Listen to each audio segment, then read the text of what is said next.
बिस्मिल्लाहिर्रहमानिर्रहीम। व्यूअर्स अस्सलाम वालेकुम। आप हमारा यूट्यूब चैनल देख रहे हैं, उम्मीद है आप खैरियत से होंगे। 3-4 इश्यूज़ के ऊपर बात करेंगे। एक तो सबसे पहले जो है वो मुज़ाकरात का जो तिया पांचा होने जा रहा है उसकी हकीकत, क्योंकि राना सनाउल्लाह ने बहुत बड़ी बात कह दी है। फिर इलॉन मस्क जो है उसने बहुत संगीन इल्ज़ाम लगा दिया पाकिस्तान पर, उस पर भी जो है वो बात करेंगे। और फिर दुनिया की सुपर पावर्स समेत 60 मुल्कों का बड़ा इज्तिमा पाकिस्तान में होने जा रहा है, जिससे भारतीय सफ़ों में खलबली मची हुई है। उसकी क्या कहानी है, क्या हकीकत है, वो आपके सामने जो है वो रखेंगे। लेकिन सबसे पहले रवा हफ्ते हुकूमत ने जवाब देना है, मुज़ाकरात के हवाले से जवाब देना है पीटीआई को।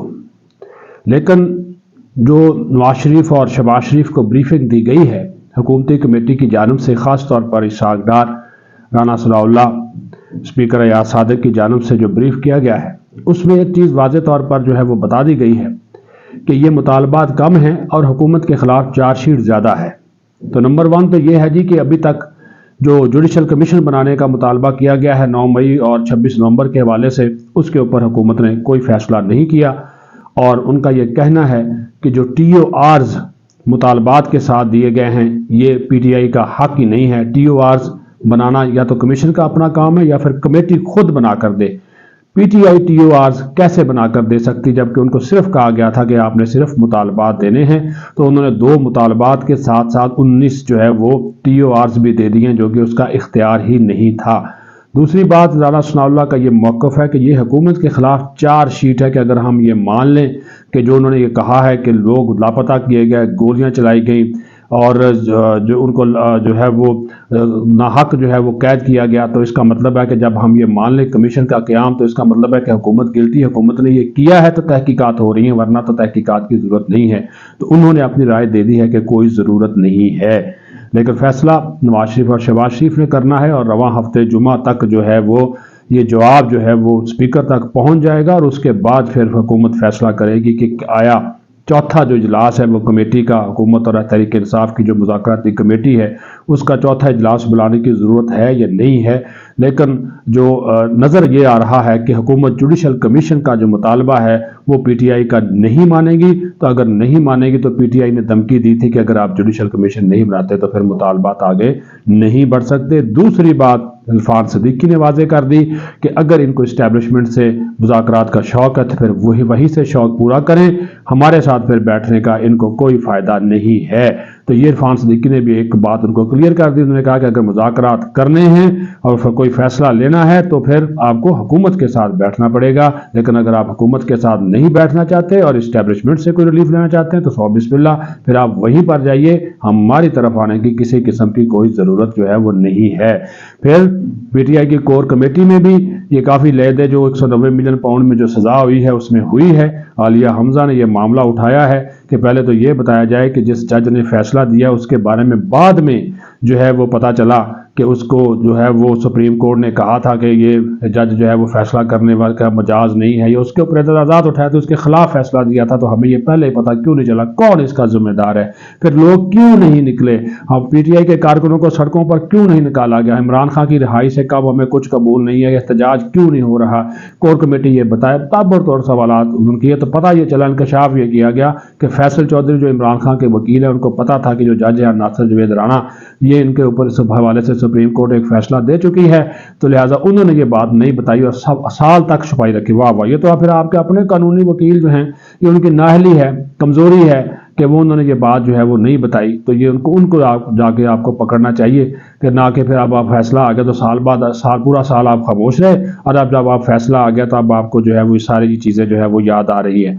तो ये एक पीटीआई की कोर कमेटी के अंदर जो कड़मास मचा था, ये उनकी आपस की लड़ाइयाँ हैं और वो होती रहती है। दूसरा जो अहम तरीन इशू है जी, ये इलॉन मस्क ने एक इल्ज़ाम लगाया है पाकिस्तान के ऊपर, बड़ा संगीन इल्ज़ाम लगाया है कि जो बरतानिया में मुकीम जो पाकिस्तानी हैं, ये जो एक इल्ज़ाम है ग्रूमिंग गैंग का, यानी कि जो छोटे बच्चे और बच्चियां उनको जिनसी ज्यादती का निशाना बनाने का, इसमें पाकिस्तानी मुलव्वस है। टोटली तौर पर यह गलत बेबुनियाद है।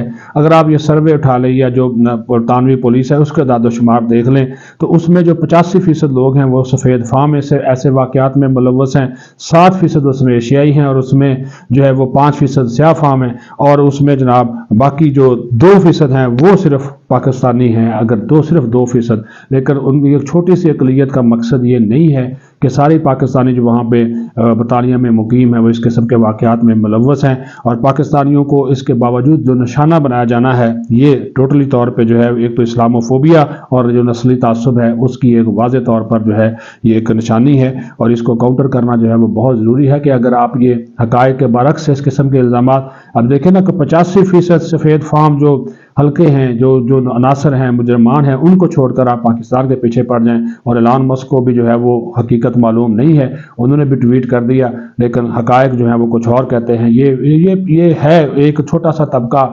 पाकिस्तानियों का वहाँ पे हो सकता है, लेकिन वो पूरे पाकिस्तान जो 25 करोड़ आवाम हैं उनके वो तर्जमानी, वो जज्बात की तर्जमानी नहीं करता। और फिर पाकिस्तानी जो वहाँ पर मुकीम हैं बरतानिया में वो भी वहाँ पे जो बरतानवी कवानीन हैं उनका एहतराम करते हैं, बरतानवी जो मईशत है उसमें हिस्सा लेते हैं, बरतानवी जो अमूर हैं उसमें अपना जो है वो फ़राइज़ अदा करते हैं।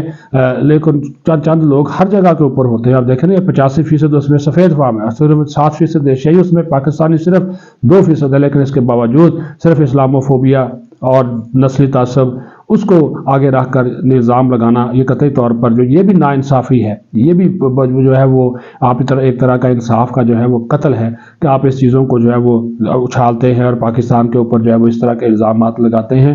ये कतई तौर पर जो है वो नाकाबिले कबूल है। पाकिस्तान जो है वो अपनी कम्यूनिटी, जो बरतानवी कम्यूनिटी है, पाकिस्तानी अवाम उनके साथ खड़े हैं, और ये जो गैर मुनसिफाना और जो इम्तियाजी सलूक उनके साथ पाकिस्तानियों के साथ वहाँ पर किया जा रहा है, इसको बुनियाद बनाकर और एलान मस्क के जो इल्ज़ामात हैं वो कतई तौर पर जो है वो हक़ाइक़ की जो है वो दुरुस्तगी के हक़ाइक़ के ख़िलाफ़ हैं, बेबुनियाद हैं और हक़ाइक़ को मसख़ करते हैं। ऐसी चीज़ जो है वो नहीं है। पाकिस्तानियों ने हमेशा जो है वो वहाँ के जो कवानीन है उसका जो एहतराम किया। हाँ, इक्का दुक्का जो लोग हैं वो जो है वो वहाँ पे अगर कोई काम करते हैं, जुराए में मुलव्वस है, तो उनको आप पकड़ें, उनके ख़िलाफ़ जो है वो लाजमी तौर पर जो अगर आप कार्रवाई करना चाहते हैं तो आप बिल्कुल जो है उनके ख़िलाफ़ जो है वो कार्रवाई करें। इसके ऊपर तो किसी ने कोई जो है वो आपको नहीं रोका है। अब आ जाए जी, मेला लगने जा रहा है। मैंने शुरू में बोला था कि आलमी ताकतें पाकिस्तान आ रही है। बिल्कुल जी, 7 फरवरी से जो है वो 12 फरवरी तक पाकिस्तान में जनाब 60 से ज़्यादा मुल्क, अमेरिका, बरतानिया, चीन, जर्मनी, रूस, पता नहीं, मैं कहना तमाम जो सुपर पावर्स हैं वो पाकिस्तान में जमा होंगी। और ये मेला सजा रही है पाक बहरिया, जो अमन एक्सरसाइज होती हैं 2 साल बाद, तो वो अमन एक्सरसाइज हो रही हैं। पिछली मरतबा 40 मुल्क थे, इस मरतबा 60 से ज़्यादा मुल्क हैं। मुबस्सरीन अलग है, फिर अमन डायलॉग है, और उसकी जो सरबराही है वो नेवल चीफ हमारे एडमिरल नवीद अशरफ वो करेंगे। उसमें भी मुख्तलिफ जो नेवल चीफ्स हैं मुख्तलिफ ममालिक के, वो उसमें ख़िताब करेंगे। पाकिस्तान की अहम शख्सियात उसमें ख़िताब करेंगी। आपको आला अस्करी क़यादत वहाँ पर जो है नज़र आएगी, हुकूमती शख्सियात वहाँ पर नज़र आएंगी। तो ये एक बहुत बड़ा इवेंट है पाकिस्तान के लिए। और ये जो लोग कहते थे, ये जो हमारे दुश्मन ममालिक या दुश्मन एजेंसीज पाकिस्तान को तनहा करने की साजिशों में मुलव्वस हैं, उनके मुंह के ऊपर भी एक ज़ोरदार या तमांचा होगा कि 60 से ज़्यादा मुल्क जो हैं वो पूरा एक हफ़्ता जो है वो पाकिस्तान में वो रहेंगे। और ये जो अमन एक्सरसाइज हैं, अमन फ़ौजी मशक़ें या जंगी मशक़ें कह लें इनको, उसमें क्योंकि बहरिया, इन तमाम ममालिक की जो बहरिया हैं उनके जो जहाज़ हैं, जो शिप्स हैं वो आएंगे। फिर काउंटर टेररिज्म की जो मशक़ें होती हैं वो की जाएंगी, उसका मुज़ाहरा जो है वो किया जाएगा। फिर पाकिस्तान का आपको पता है पाक चीन जो एक बहरिया है, पाक चीन बहरिया, इनके दरमियान जो ताउन है, और फिर हंगूर जो सब मरीन है पाकिस्तान की, इसका एक जनाब जो किरदार है समुद्री हदूद के तहफ़्फ़ुज़ के हवाले से इंडिया को बड़ा ही चुभता है। तो इंडिया की अगर बात कर लें, उनकी तो नेवी के पास 10,000 एहलकारों की कमी है और उनका रोना धोना जो है वो जारी है। लेकिन हम जो हैं वो फिर पाकिस्तान और बांग्लादेश के दरमियान, पाकिस्तान और बांग्लादेश की नेवी के दरमियान जो ताउन है वो मुसलसल अब आगे बढ़ेगा। उसके ऊपर भी ना सिर्फ नेवी बल्कि फ़ज़ाइया और आर्मी के साथ भी بنگلہ دیش اور پاکستان کی جو افواج ہیں اس کے درمیان تعاون نے ایک نئی شکل اختیار کی اور انہوں نے یہ فیصلہ کیا ہے کہ جو پاکستان نیوی اور بنگلہ دیش کی نیوی جو اسٹریٹجک تعاون ہے اس کو وہ بڑھائیں گے تاکہ یہ بھارت کی جو اجارہ ہے سمندری حدود کے حوالے سے اس کو جو ہے وہ ختم کیا جا سکے۔ تو یہ جناب ایک بہت بڑا میلہ سجنے جا رہا ہے جس میں آپ کو جدید ترین ٹیکنالوجی ملے گی، جدید ترین ہتھیار، جو شپس ہیں، پھر جناب وہاں پہ امن ڈائیلاگ، تو امن کی بات ہے، پاکستان امن، اس کا نام ہی امن ایکسرسائز ہے، تو ان کا مقصد یہی ہے کہ دنیا میں امن ہو، علاقائی امن ہو، پھر پاکستان کا جو ان ممالک کے ساتھ دفاعی، فوجی اور نیویز کے درمیان آپس میں جو تعاون ہے وہ فروغ پائے، اس مقصد کے لیے یہ مشقیں جو ہیں وہ ہو رہی ہیں۔ اور پھر جو پاکستان کی جو اس مختلف جو جہاں پہ مظاہرے ہوں گے، ورکشاپس ہوں گی، سیمینارز ہوں گے، اور پھر آپس میں ملنا، وہ سائیڈ لائن پہ جو میٹنگز ہوتی ہیں ان کا بنیادی بڑا مقصد ہوتا ہے، پھر ایک دوسرے کے جہازوں پہ جانا، ان کا دورہ کرنا، ان کا وزٹ کرنا، پھر گہرے سمندر میں جا کر بحری قزاقی کو کس طرح روکنا ہے، جو ہے وہ جرائم کی، سمندری جرائم کا روک تھام کس طرح کرنی ہے، سمندر کے اندر سے دہشت گردی کیسے ختم کرنی ہے، یہ ساری وہ چیزیں ہیں جو کہ ان مشقوں کے دوران جو ہے وہ ہمیں دیکھنے کو ملیں گی۔ تو یہ ایک مقصد یہی ہے کہ دنیا کو اکٹھا کرنا، پاکستان کی طرف سے، پاکستان بحریہ کی طرف سے ایک پیغام ہے کہ جناب ہم اگر چاہیں اجتماعی جو امن کے جو فوائد ہیں وہ ہم حاصل کر سکتے ہیں۔ بھارت کو تو جناب اس پہ پیچھے پڑے ہوئے ہیں، تو وہ تو نہیں آئے گا، وہ تو بڑی کوششیں ابھی بھی لگا ہوا ہے، سازشیں کرنے میں مصروف ہے، لیکن وہ تنہا رہ گیا ہے، کھلبلی اس کی صفوں میں مچی ہوئی ہے کہ یہ جناب یہ کیا ہو رہا ہے، اور وہ مایوس بھی ہے کہ ہم تمام تر کوششوں کے باوجود اس طرح کا کوئی بڑا عالمی ایونٹ نہیں کرا سکے، لیکن پاکستان ہر 2 سال بعد یہ ہے امن مشقوں کے نام کے اوپر یہ جو ایونٹ کرواتا ہے، اور پھر اس کو دنیا بھر میں جو پذیرائی ملتی ہے، دنیا بھر کی جو بحریہ آتی ہے، پھر پاکستان کا جو ہے وہ ایک کردار ہے بحری قزاقی کی روک تھام کے لیے جو ایک ٹاسک فورس جو ہے وہ بنی ہوئی ہے۔ کل پاکستان نے نیوزی لینڈ کے حوالے جو ہے وہ ٹاسک فورس 50 کی کمانڈ کی ہے، پاکستان جو ہے وہ 2 دن بعد جو ہے وہ 51 جو کمانڈ ہے کمبائنڈ ٹاسک فورس کی وہ سنبھالنے جا رہا ہے۔ تو یہ پاکستان کے لیے بڑا اعزاز ہے، بڑی بات ہے، اور یہ پاکستان کے لیے ایک ایسا پہلو ہے جس کے اوپر پاکستانیوں کو اور بطور قوم جو ہے وہ ہمیں فخر ہونا چاہیے۔ تو بلا شبہ یہ ایک غیر معمولی جو ایونٹ ہے وہ ہونے جا رہا ہے۔